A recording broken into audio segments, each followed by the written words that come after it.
I'm going to read a couple of sections from What Stories Will We Tell About COVID-19 from Within Reason. The first narrative defining the COVID-19 moment is that of scientific excellence. The speed with which a COVID vaccine was developed, supported by mRNA technology, reflects a new era in cutting-edge science. This narrative is powerful for two key reasons. The first is that this latest vaccine technology is indeed new and impressive and began the long-awaited process of helping return us to our families, friends, colleagues, to our lives.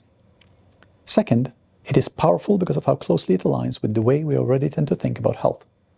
We often consider health in terms of treatment, doctors and medicines, that can cure us when we are sick, rather than in terms of the structural forces in society that shape whether we get sick to begin with. We tend to confuse health, the state of not being sick, with healthcare, what we turn to when sickness strikes, which has led us to invest vast sums in healthcare at the expense of the core forces that shape health.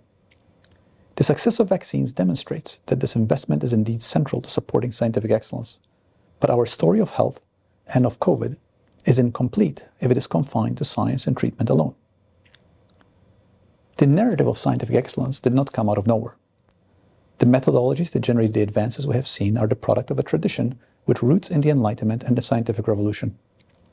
These historical periods both informed and were informed by the principles that birthed our present liberal system.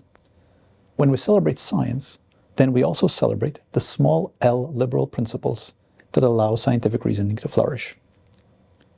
But science alone cannot cure all the ills that generate poor health in society. This leads to the second core narrative of the pandemic, and arguably the central one: the presence of inequities. These include centrally inequities in morbidity and mortality, inequities in who bears the burden of the steps we have taken to mitigate the virus, and inequities in vaccine uptake. When COVID struck, it soon became clear that certain groups, such as Black Americans, people over 65, people with underlying health conditions, were more vulnerable to the virus. These inequities were shaped by marginalizing social and economic injustice and other foundational forces in our society. The story of COVID is in large part the story of those forces. That Black Americans were twice as likely to die from COVID as white Americans, and that nursing homes and care facilities were uniquely vulnerable to disease reflect problems that predate the pandemic, pointing to the need to address the roots of these inequities. These inequities have also come to define who has most strongly felt the consequences of our efforts to mitigate the pandemic. COVID caused us to embrace extraordinary measures, shutting down society and incurring severe economic costs in the process. The pandemic led to significant job losses, which most affected low-income minority workers. When the economy began to recover, with higher wage workers bouncing back relatively quickly, lower wage workers recovered at a far slower rate. The effects of this inequity will be with us for some time, shaping the story of the pandemic and the lives of those who lived it. Just as these inequities helped define the spread of COVID and our efforts to mitigate it, they also defined our efforts to vaccinate the population. At one point during the pandemic, Dr. Tedros, Director General of the World Health Organization, said, "Increasingly, we see a two-track pandemic. Many countries still face an extremely dangerous situation, while some of those with the highest vaccination rates are starting to talk about ending restrictions." The divide between these two tracks was deeply shaped by the socioeconomic conditions that determine vaccine access, allowing countries with greater resources to get a vaccine first, while less well-resourced countries waited. These factors also shape vaccine uptake in the United States, creating the conditions for certain communities, in particular communities of color, to lack access to vaccines despite the disproportionately heavy burden of COVID many of them faced. That we had the technological capacity to end the pandemic, but were prevented from doing so by all the ways the world is not yet optimized for health, constitutes what is surely a key story of COVID. Third, the story of COVID would be incomplete without an honest reckoning with the loss of trust in institutions and its consequences for public health.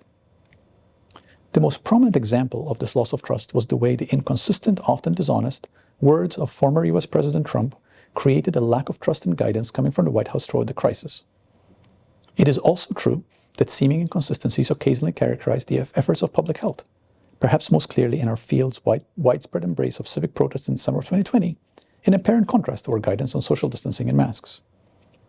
This reflects the broader problem of the politicizing of public health and the role this has played in undermining the public's trust in us. There is a case to be made, of course, that addressing the public health crisis of racism justified this temporary suspension of prudence.